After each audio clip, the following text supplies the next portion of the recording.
You've heard it a million times. Credit cards are bad and you shouldn't get one. But why? Hey, I'm Alex, And I'm Philip, and we teach you what you need to know about being a grown-up. because adulting shouldn't suck. In this video, we're going to talk about 6 reasons why you shouldn't get a credit card. When I was 18, I got my first credit card at Best Buy because I wanted the new Xbox 360 and I didn't have any money. So I applied for the credit card at Best Buy and boom, I was approved. 3 minutes later, I had maxed out my credit card with no plan on how to pay the money back that I had just spent. I had just figured, hey, I was just approved for $500, so I have $500. But in reality, I didn't. I was young and dumb and I didn't know any better. With so many different places offering credit cards and credit cards being advertised all over the place, it can be really hard to resist the temptation of getting a credit card or multiple credit cards. Credit card companies make money off their users being irresponsible and making financial mistakes. So many people struggle to stay within their budget and avoid overspending. And if you don't have the discipline to monitor and track your spending, it can get out of control really quickly. And we're both talking from personal experience on this one. Yeah. So let's get started.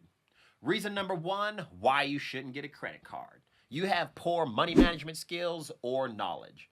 If you think that this might be you, that's fine. We didn't learn about credit cards when we were growing up, and we shouldn't have gotten credit cards when we did. If you don't have a budget, or if you have a hard time sticking to a budget, getting a credit card is something that you should avoid until you get more disciplined with your money. True that. Reason number 2 is that they can damage your credit score if you're not paying your credit card off in full every month, or if you're keeping a balance on your credit card that's more than 30% of your overall limit. You're going to actually be hurting your credit score, which can make it harder for you to get things that you want in the future, like a new car or a home loan, or I don't know, even if you want to move out into an apartment. The best thing that you can do with your credit card is pay the balance off in full every month. The rule of thumb for credit card users is to keep your credit utilization rate below 30% if you're leaving a balance on your card. So if your credit limit is $1,000, then you need to keep your credit balance below $300 for it to reflect positively on your credit. If you need help building your credit, we have a free system to build your credit on autopilot. If you want to check it out, the link is going to be in the description below. And if you don't know what credit utilization rate is, we suggest that you go spend some time in our credit building playlist before you apply for any credit cards. Reason number 3, they charge high interest rates.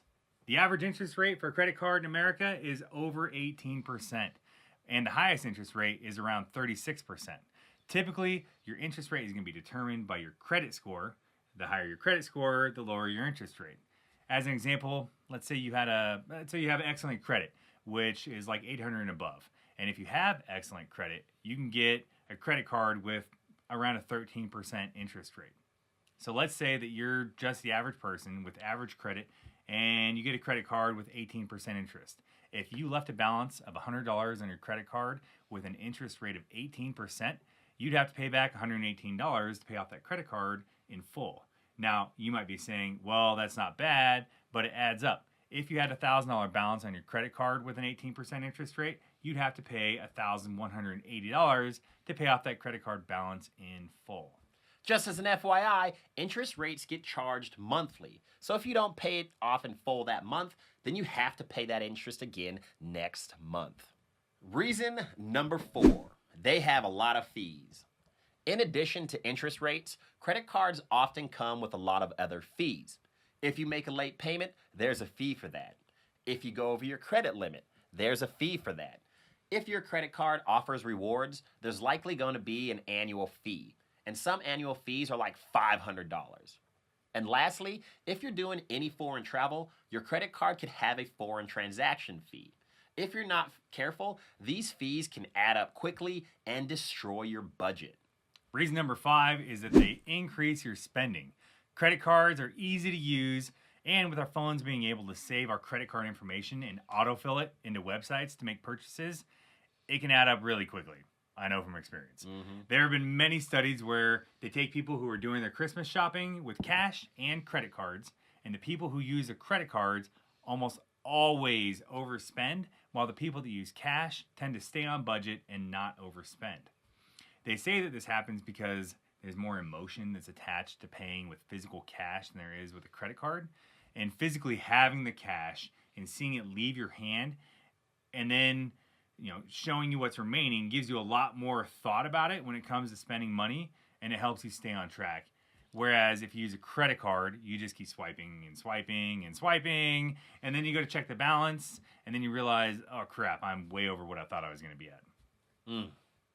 Reason number 6, you can only afford to make the minimum monthly payments. This should be common sense, but if you can't afford to pay off the balance that you put on the credit card, then you probably shouldn't get a credit card. If you can only afford to make those minimum payments each month, you're just keeping yourself financially broke by getting into credit card debt. So let's say that you buy something that's $1,000 and you plan on paying that minimum monthly payment of $25 a month with an 18% interest rate. Out of that $25 a month minimum payment, $10 would go towards your principal balance and $15 would go towards the interest. So now you owe $990. It would take you 62 months to pay off that $1,000, given that you don't buy anything else and you don't miss any payments. At the end of those 62 months, you would have paid $1,538 for those $1,000 of what you used, and $538 would have been in interest. If you want to play around with a debt calculator to see how long it's going to take you to pay off your own credit card with your own balance and your own interest rate, you can go to debt.com and use their credit card payoff calculator for free. Credit cards get a bad rap, but it's not completely uncalled for. Credit card companies make their money by their users being irresponsible and dumb with money. Shame on the credit card companies for doing that, but also shame on the credit card user for allowing it to happen. Having good credit is a requirement in today's current age, especially if you want to buy a house or get a nice car or get an apartment, but you don't need a credit card in order to have good credit. Do yourself a favor and do not get a credit card until you're ready. Because if you get a credit card before you're ready, it can take you years to correct the mistakes that you can make without being responsible with your credit. I know, I did it.